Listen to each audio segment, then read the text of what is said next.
Yun, welcome back po sa channel namin ng aking amigang asawa at nandito po kami sa Kuwait at buhay OFW nga yung ating channel at amiga, kumusta? Okay lang. Yan, kasi nung last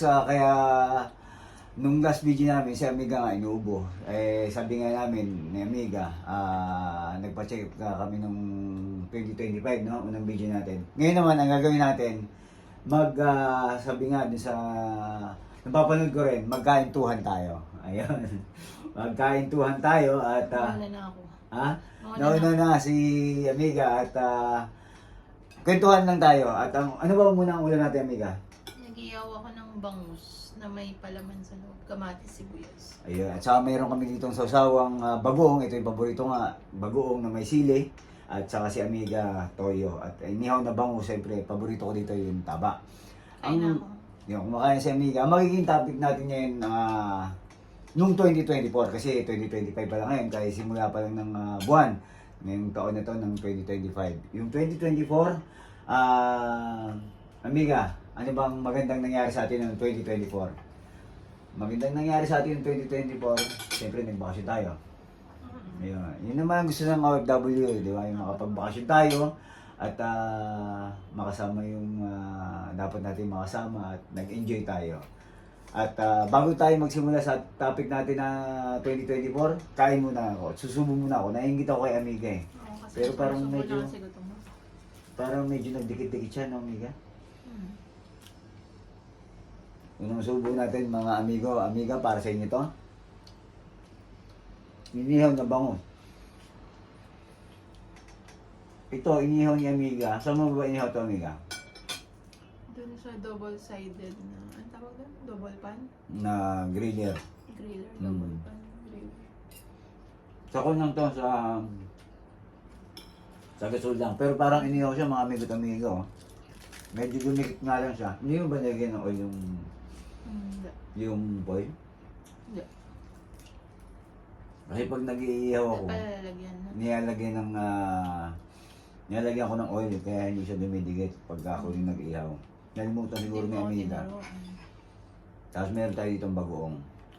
Ayun nga, habang kumakain kami ni amiga dito, pag-usapan natin yung 2024 na nangyari sa amin. Siyempre, yung 2024, medyo, alam niyo na isang OFW, hindi naman pag sinabing OFW ka, may pera ka, pag nagbakasyon ka, may pera ka. Tama ba, amiga? Yung pagbabakasyon namin ni amiga, kalimitan doon na nangyari naman to sa OFW, hindi lang kami. Wala naman talagang pera. Kumbaga umuwi lang para lang gusto lang makapagpahinga, gusto lang makapag-relax, makasama yung gusto yung makasama, at saka siyempre ang higit sa lahat doon yung kumbaga Para parang sa siguro na nanonood, bakit parang yung mga OFW tuwing nagbabakasyon sinasabi mo walang pera? hindi, totoo naman, yung sa amin totoo. Hindi, may mga OFW naman talaga na may umuuwing may pera. Tapos sinasabi nila na bakit saan sila nakakapunta? Yan ba yung walang pera? Yun. May mga OFW katulad namin amiga. Yung iba doon, siyempre hindi lahat ng OFW kung saan nakakapunta. Gastos ng OFW yun. Or, kumbaga parang, yung mga mahal kasi natin. Ito, maikwento ko lang pati. May nakakwentuhan kasi ako mga OFW, yung mga kasama ko dito. Kumbaga, iba-iba yung experience namin mga OFW. Merong umuwi talagang walang pera. Yung kami ni amiga, saktuhan lang. Kumbaga parang May hindi pera pero talaga. hindi naman ano. May pera kami pero Hindi, saktuhan parang lang. Hindi katulad ng iba na todo buhos. Na magpapalitsyon,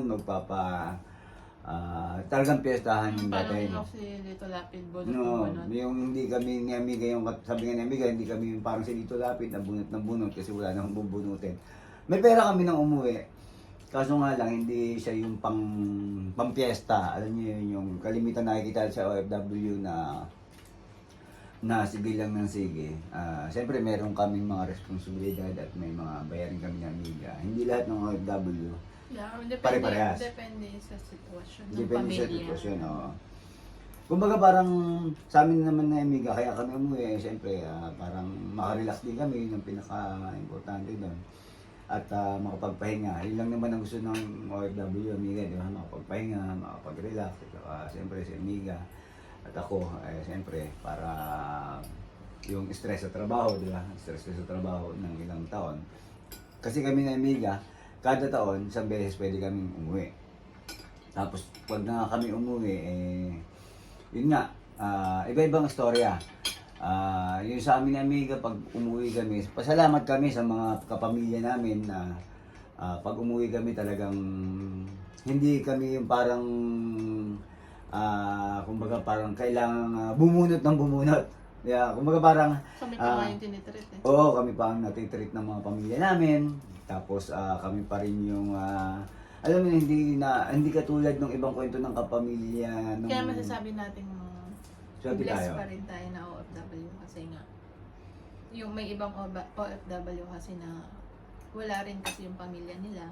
Kaya nga sila nag-abroad kasi para ano, di ba? Mm. Ay, matulungan yung pamilya.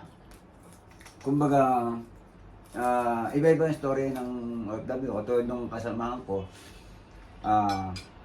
naikwento niya sa akin na pag umuwi siya sa Pilipinas, ultimo sa airport pa lang, gumagastos na siya.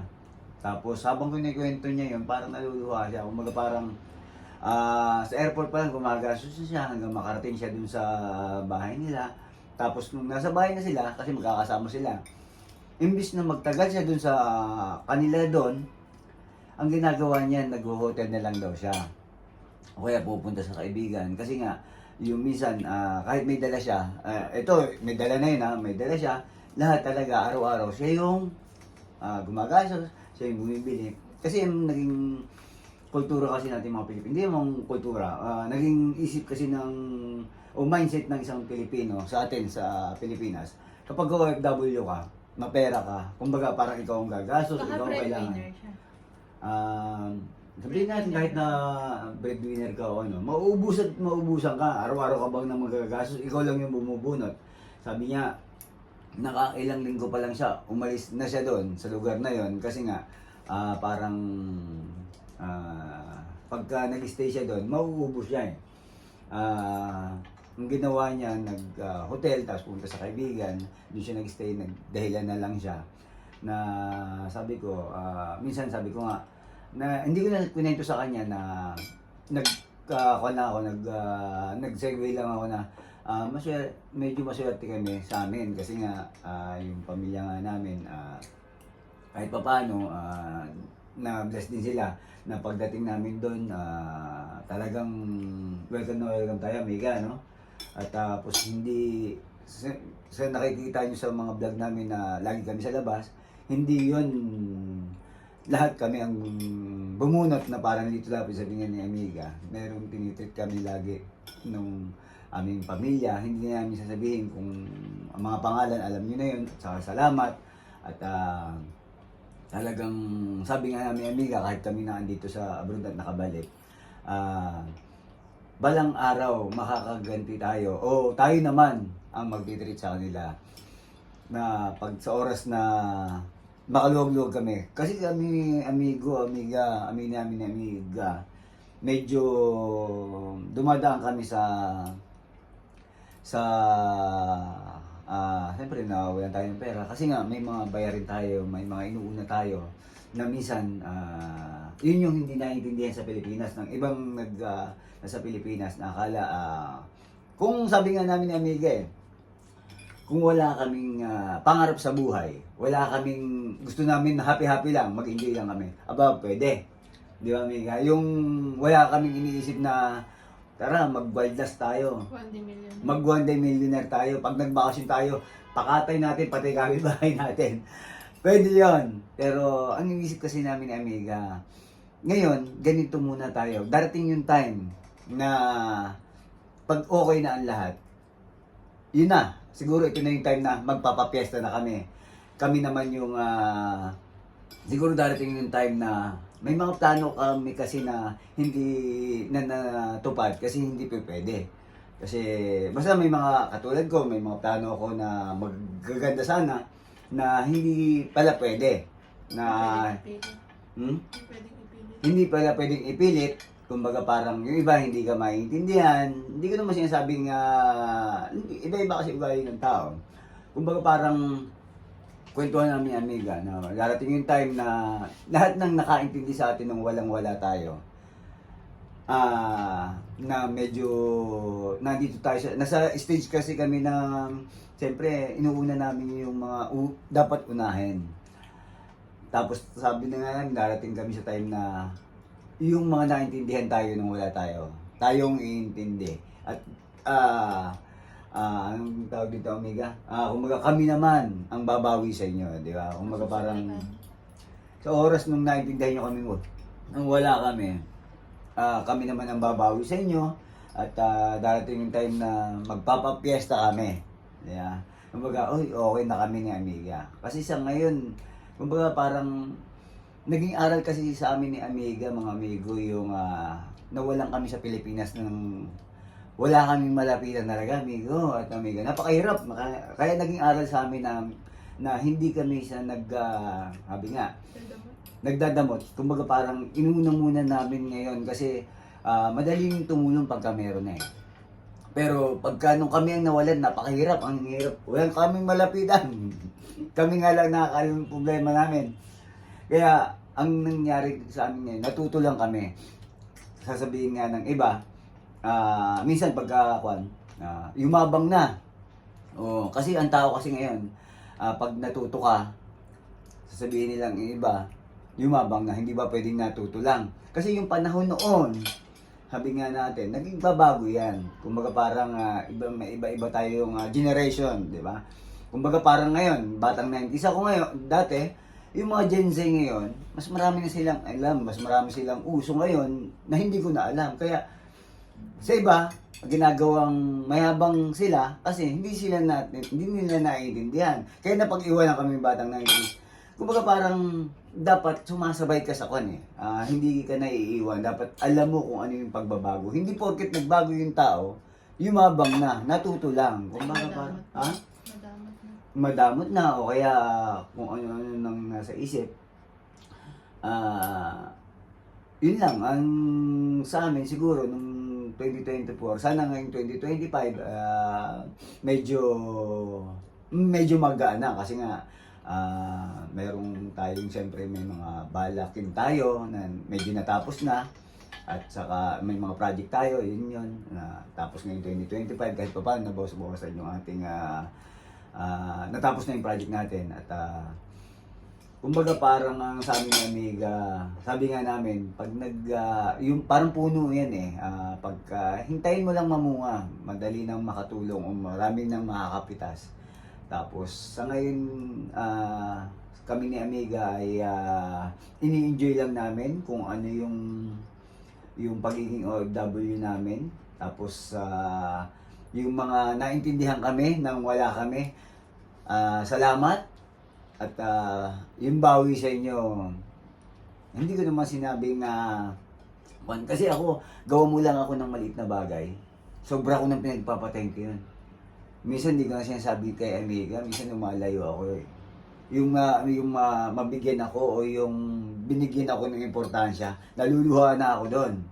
Kumbaga parang kahit hindi ko na pinapakita kay amiga yan. Basta pagka nagawa mo ako ng maliit na bagay o nagawa mo ako ng mabuti or alam ko naging importante ako sa'yo, sobra kong na-appreciate yan. Kahit ano pa man yan. At kung magpa-thank you ako talagang sobra. Kaya, kasi sa akin kasi Kaya nabusog na ako, ikaw hindi pa. Oo nga kain muna tayo. Ikaw, amiga, ano bang inaasahan mo ngayong 2025 sa atin na may project tayong natapos na at good vibes lang tayo, di ba? Anong in-expect mo ngayong 2025 sa atin?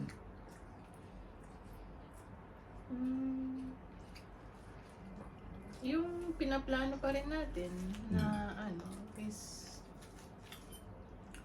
patupad pa. Kasi may mga project. Yung mga project na gusto natin, kailan dapat magawa na. Sana magawa natin ng smooth. Pero though nandun naman kasi talaga yung struggle, di naman mawawala yun. Kasi hindi mo naman ganun ka-easy na makuha yung gusto mo, di ba? Oo. May mga obstacle ka talagang pagdadaan. Siyempre, meron na kami. susubok yung yung tatag mo kung gaano ka desidido na makamit yung pangarap mo na walang kahit na anong makakapagpahina ng loob. Kaya nga. Hindi naman nawawala yung problema. Meron at merong Lahat ng tao may problema, mayroong mga dumadaan sa mga ganyan. nga making Pero perfect. lilipas din yun, di ba? Nga Katulad making namin, di ba? perfect na Na lahat ng bayarin namin, may lumipas kahit pa paano. Kaya pag may nakuha kasing isang bagay na maganda, meron at meron din yung magiging kapalit na parang tawag doon? Basta pagka may nawala, may nawala, kapalit. may darating na maganda. Pag may darating naman na maganda, meron din kapalit na hindi maganda. Kaya nga. Dati, Kasi wala namang kasi kailangan ibigay na perfecto nga. kaya nga. Lahat naman wala namang perfect. Kasi ang perfect lang, siguro, ang perfect lang siguro. Sabi nga nila, di ba, minsan, okay yung love life mo. Ay, okay yung career mo, pero yung love life mo hindi. Vice versa, parang gano'n, di ba? Parang gano'n lang. Basta wala namang perfect. At saka sa akin, sa amin amiga, Kahit sa mga ginagawa mo, merong matutuwa, merong hindi matutuwa. Merong masaya sa achievement mo, merong hindi. hindi mo kasi kailangang, tawag dito, hindi mo kailangang maghanap ng perfect o ano. Lahat talaga, sabi nga, lahat ng tao may masasabi sa'yo, kahit anong gawin mo, kahit anong pan mo, lahat yan. Kaya iniwasan namin ni Amiga yung mga taong negatibo na, at saka ang nasa era na nga kami ngayon ng gusto namin kalmahan na lang, tahimik na lang. Wala na akong pakialam sasabihin ng iba kung sino na lang ang okay, di okay, di ba? Kumbaga parang kung sino yung Sino yung tanggap kung ano ka. Oo, tapos kumbaga parang sa amin ni Amiga, lagi ko kasi sinasabi, minsan lang tayo mabuhay sa mundo, hindi tayo naman tayo permanente. Doon tayo sa kung saan tayo sasaya, di ba? Kung saan tayo mag-enjoy, enjoy lang natin. Tapos siyempre may mga plano tayo dati na hindi pala pwede. Kasi kumbaga parang basta hindi pala pwede yung ganon.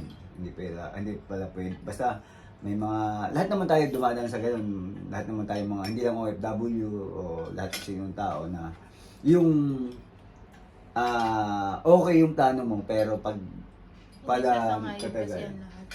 Hindi kasi sumasang-ayon. Hindi kasi masangayon sa atin ng panahon at sa mga tao, di ba? Kung parang ganoon talaga ang buhay. Hindi minsan pag-iisipan ka ng hindi lang OFW, pag-iisipan ka ng masama, pero ang good intention mo pala, alam mo yun, good intention pero minsan kasi yung iba kasi siguro hindi ka lang naiintindihan, hindi ka lang siguro nauunawaan, pero yung intention mo pwedeng nauunawaan ka.